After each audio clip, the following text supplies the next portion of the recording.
Hello ladies and gentlemen, and welcome to another replay cast. Today we are looking at a game in the Patton, the tier 10 American medium tank.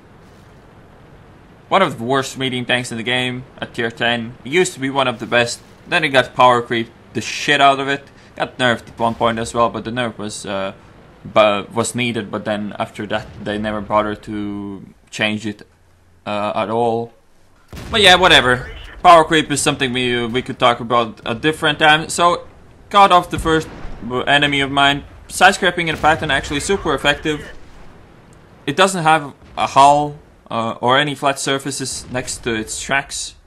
So, you have to shoot through the tracks to get the hull. And that's actually not that easy to do. The sidearm is not that thick, but the tracks can eat quite a lot of penetration of your enemy's guns. First of all, playing on Ensk with Snooze, hats off to matchmaking. The best matchmaking you could possibly get as a 2-man tier 10 platoon. Not the best kind of enemies. They have 2 tier 10 heavies while we are in 2 tier 10 mediums on Ensk. It's not the best combination ever, but still, you have to be mad to complain about matchmaking when you get something like this. Before we get too much into the gameplay, let's talk about the equipment I used on this thing. It has to be Rhymer, bird stabs, and coated optics. Really good view range on the Patton. Probably the only thing that sets it apart from other tier 10 mediums. And it's not good enough. The maps are not big enough for it to actually make a difference.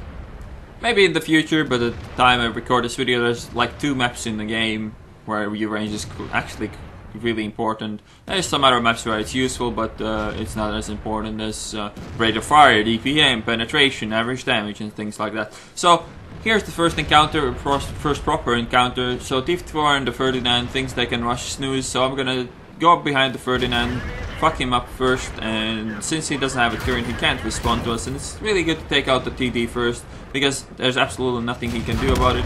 And now we can deal with the T-54 as well if we so desire. I need to hide from the E-50. That's a trade I don't really want to take when he's hiding like that. There's a Centurion here as well. It doesn't look that bad because the T-54 just ran away. Somehow I managed to bounce that shot, but the Centurion looks to have the stock gun, the top turret, but the stock gun means that his rate of fire is really fast, but I can trade way better. I'm not gonna sit in front of that gun, however. I need to move, and there's a nice tree here as well. And I don't manage to put a shot into that yet. The Centurion is petting me quite reliably, which is to be expected because my cupola is sticking out on the side that he's looking at. Now, finishing off the size 3, who actually managed to bounce off me. The Lova actually shoots under my tank somehow. And now, back to fighting the Centurion. Have you noticed this annoying glitch when you look at the replays when the tank is spawned in the world when you spot it in the wrong position and then it like magically turns? That's a bit annoying, and it's not even in the replays. I have that in the game as well. So bouncing these tier 8s like no tomorrow. Patton LP confirmed. The Lova cannot pen.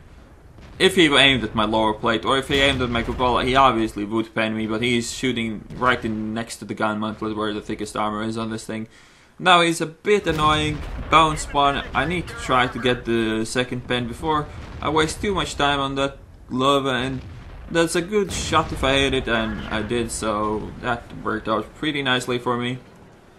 Now deal with the base campers, the Lova and the E-50. I think that's the same Lova I wrecked at the start. E-50 tried to shoot me back, but as I said, side scraping his tank is way more powerful than people think it is, just because of how wide the tracks is and there's no hull anywhere near the side of the tank.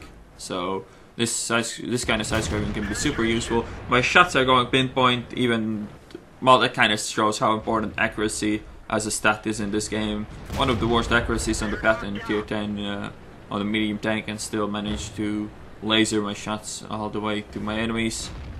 One interesting thing you'll notice in this game, I haven't fought a single tier 10 tank. I was only shooting tier 9s and mostly 8s. So again, hats off to the matchmaking.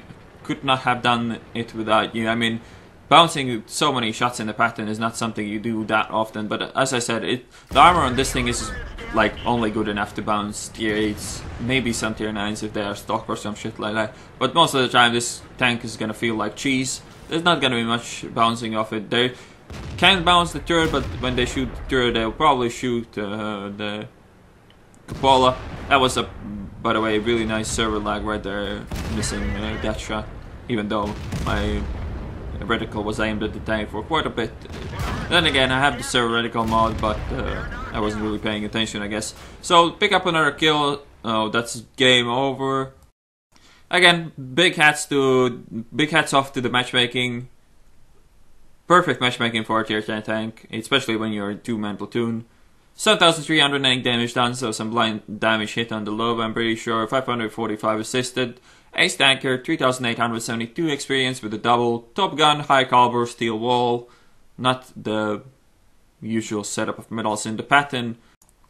A nice example of what a tier 10 medium tank can do when it's on top of the food chain. I'm pretty sure my gun didn't stop singing after the point where I met the Ferdinand for more than 8 seconds a time.